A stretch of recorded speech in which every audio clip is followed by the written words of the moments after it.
Evening everyone. आज का class coordinate geometry है, वो क्लास 10th सीबीएसई के पैटर्न में है, क्लास 9 में भी है और ये आईसीएसई में भी है, लेकिन ये सेक्शन फार्मूला के फॉर्मेट में है। तो इसको अगर हम समझ जाते हैं तो मेरा क्लास 10 सीबीएसई के लिए प्रॉब्लम सॉर्ट आउट हो जाता है। तो स्टार्ट करते हैं।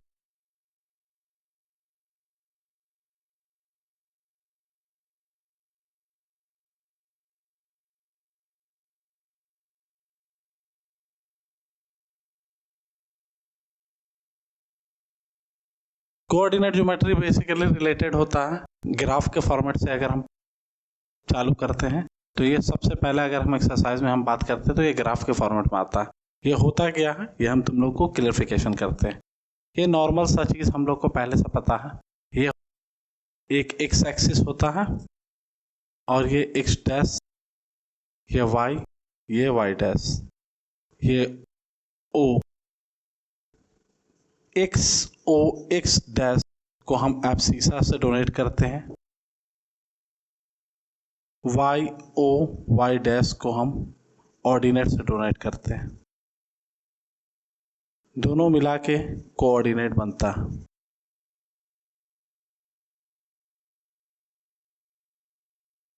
ये x में पॉजिटिव रहेगा, ये x डैश में नेगेटिव रहेगा, ये y में पॉजिटिव रहेगा, ये y डैश में नेगेटिव रहेगा।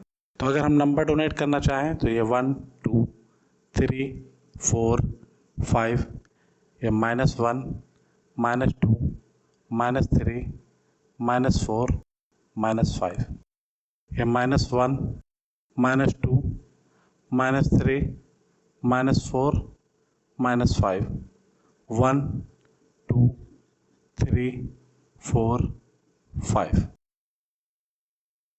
ये एक क्वाड्रेंट है, ये एक क्वाड्रेंट है, ये एक क्वाड्रेंट है और ये एक क्वाड्रेंट है। तो इसको जब हम पढ़ते हैं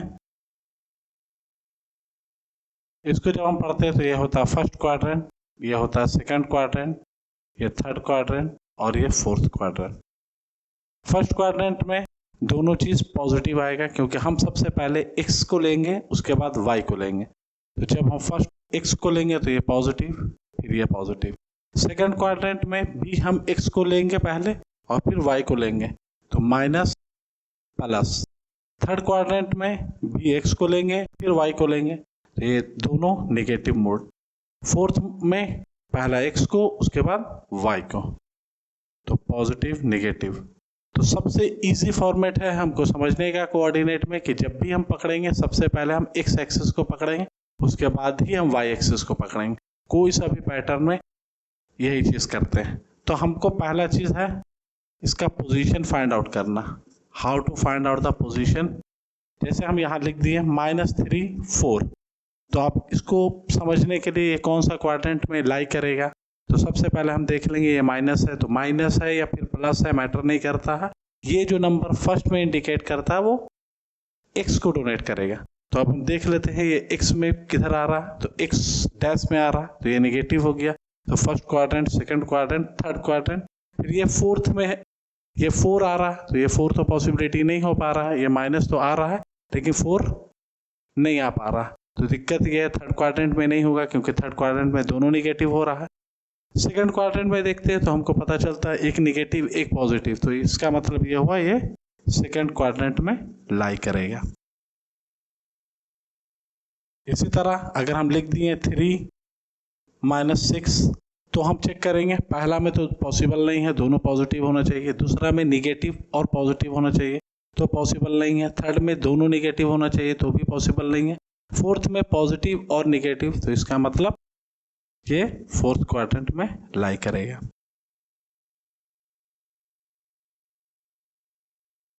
ये क्लियर हो गया।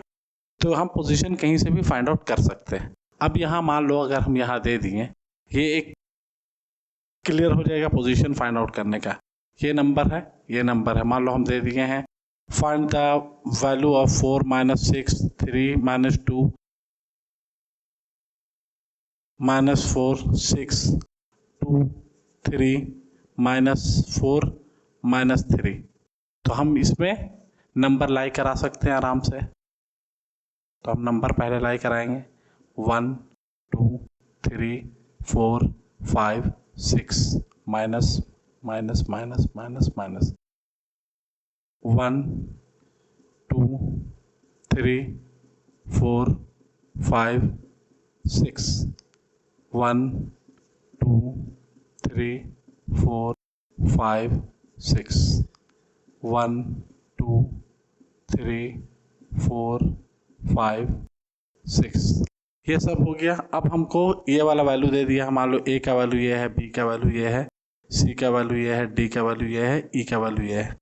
तो इसको हम आराम से पोजीशन फाइंड आउट कर सकते हैं। कैसे पोजीशन फाइंड आउट होगा, ये दिया हुआ है 4 और -6। तो 4 और -6 यहाँ हम पहले से पढ़ चुके हैं कि पहला में पॉजिटिव होता है फर्स्ट क्वाड्रेंट में दोनों, दूसरा में निगेटिव होता है, फिर पॉजिटिव होता है, थर्ड में दोनों निगेटिव होता है, फोर्थ में पहला पॉजिटिव होता है और निगेटिव होता है। तो इसमें हम चेक करते हैं 4 और -6। तो चेक करते हैं कहाँ आता है 4 और -6 मतलब पॉजिटिव निगेटिव। तो ये फोर्थ क्वाड्रेंट में लाई करेगा, तो इसका मतलब ये पोजीशन में लाई करेगा। तो अब हम चेक कर लेते हैं 4, तो एक्स एक्सिस ये है, तो 1 2 3 4 ये पोजीशन, और 6 -6 तो मतलब ये पोजीशन। तो यहाँ पर हम ये कर दिए, इसको हम लिख देंगे ए का वैल्यू कितना है 4 और -6। अगर हम इसको और अच्छे तरीके से ग्राफ से समझते हैं तो ऐसे बना लेंगे। पहला ए का वैल्यू निकल गया, बी का वैल्यू निकालने के लिए 3 और -2 मतलब पॉजिटिव और निगेटिव, पॉजिटिव और निगेटिव, फिर ये भी वही चीज में लाई करेगा। तो 3 और -2, तो 3 और -2 ये पोजीशन। तो यहाँ पर हम लिख दिए पोजीशन बी, वैल्यू कितना है 3 और -2। थर्ड नंबर है -4 6 -4 6 minus plus second quadrant, minus plus ये क्वाड्रेंट में लाई करेगा। तो हम पहले एक्स एक्सिस को लेंगे -4 और यहाँ आ गया 6 ये पोजीशन।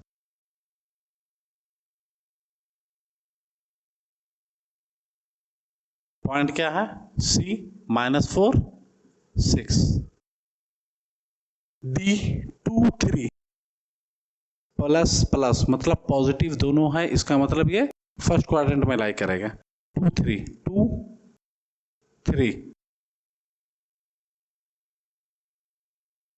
डी 2 3 लास्ट है ई -4 -3 मतलब ये थर्ड क्वाड्रेंट में लाई करेगा -4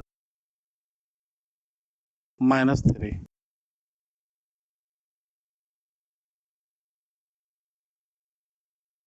तो इससे हमको पता चल गया कि हम कैसे पॉइंट को फाइंड आउट कर सकते हैं।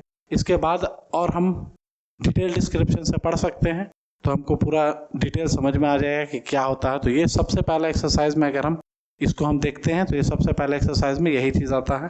इसके बाद इसमें इक्वेशन आ जाता है कुछ कुछ जिसको हम ध्यान दे के हम मैनेज कर सकते हैं।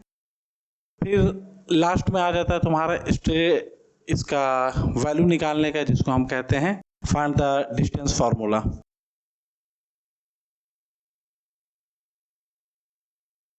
तो डिस्टेंस फार्मूला को पता लगाने के लिए हमको दो चीज़ के बीच में डिस्टेंस पता लगाना है। जैसे मान लो हम यहाँ एक लिख दिए, इसका वैल्यू है a, इसका वैल्यू है b।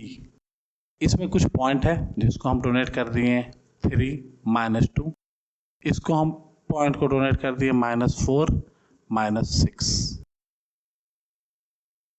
तो डिस्टेंस फार्मूला निकालने के लिए वैल्यू हो जाएगा A B is equal to, पहला ए को हम लिए हैं, दूसरा हम बी को लिए हैं। तो जब हम पहला ए को लेते हैं तो इसको हम लिख देंगे x1 y1, इसको ले लेंगे x2 y2। x1 y1 x2 y2। अब यहाँ पर हम वैल्यू पुट करते हैं तो इसका फॉर्मूला होता है, डिस्टेंस फार्मूला का फॉर्मूला होता है x2 माइनस x1 का whole square plus y2 minus y1 का होल स्क्वायर, सबका root under. x2 minus x1 का whole square plus y2 minus y1 का होल स्क्वायर। तो मतलब -4 -3 -7 लिख सकते हैं यहाँ, -4 -3 का whole square plus y2 minus y1 -6 minus minus plus, -6 + 2 -6 + 2 का होल स्क्वायर। इसको हम सॉल्व कर सकते हैं। -7 का होल स्क्वायर प्लस -4 का होल स्क्वायर, -7 का होल स्क्वायर प्लस -4 का होल स्क्वायर। तो हम सॉल्व करेंगे तो ये 49 आ जाएगा और ये तुम्हारा 16 आ जाएगा। 49 + 16 √65। अब ये 65 को और टूट सकता है तो हम तोड़ देंगे, कहीं कहीं पर नंबर आ जाएगा, मान लो तुम्हारा 64, तो इसको हम डायरेक्टली लिख सकते हैं आंसर 8। और यहाँ पर तो पॉसिबल नहीं है, क्योंकि अगर इसको हम तोड़ना चाहेंगे तो 5